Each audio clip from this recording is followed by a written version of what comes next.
මොකක්ද හාල් පොත? ඉස්සර මම මතකයි දැන් මේ සාමාන්‍ය ග්‍රාමීය සමාජයේ ජීවත් වෙච්ච උන් නැත්නම් අපි කියන මුඛාහාරී ග්‍රාමීය නෙවෙයි නාගරිකුණත් තමාට තියෙන එකම දෙයක් නම් ඒ කියන්නේ මොන හරි වස්තුවක් විතර ගත්තොත් කමිසයක් නම් එකයි උඩ තියෙන්නේ. අන්න ඒ වෙලාවේදී මිනිස්සු කියන්න පටන් ගත්තා මේ මචං මට හාල් පොත වගේ තියෙන ඕක විතරයි. එහෙනම් කොහෙන්ද මේ හාල් පොත කියන වචනේ ආවේ? නැත්නම් මේ අර අපේ නිකන් ඔය කට වචන ටික නිකන් මට තියෙන්නේ බං හාල් පොත වගේ එකයි. එහෙනම් හාල් පොත කියන එක කොහෙන්ද ආවේ? ආවේ වෙන්න මෙතනින් පුතා. මොකක්ද?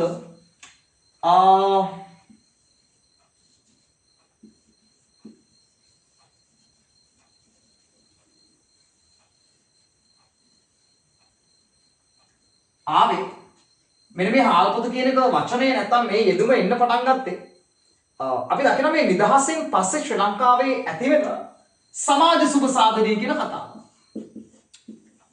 මිනිස්සුගේ අවශ්‍යතාවයන් හඳුනා ගැනීමෙන් කරන ක්‍රියාවලියක් සමාජ සුබ සාධනය කියලා කියන්නේ. එහෙනම් ඒ සමාජ සුබ සාධනයේ තුල අපේ උන් බැටකාපු නැත්තම් නිදහසෙන් පස්සේ මිනිස්සු මුණ පාපු සුවිශේෂම ගැටලුව තමයි අපේ උන් තිබු බඩගින්න. බඩගින්න. නැත්නම් අපි ඔකට කියනවා නැත්නම් මේ අපේ උංගාව තියෙන දරිද්‍රතාවය. දරිද්‍රතාවය කියන වචනේ ගොඩක් ඊට වඩා පුළුල් සරලව කිව්වොත් අපේ උංගාව තියෙන බඩගින්න. අන්න ඒ නිසා නිදහසින් පස්සේ බලයටපත් වෙන රජයන් බොහෝ වෙලාවට මේ සහනාදාන ඔන්න එන්න පටන් ගන්න තැන සහනාදාන.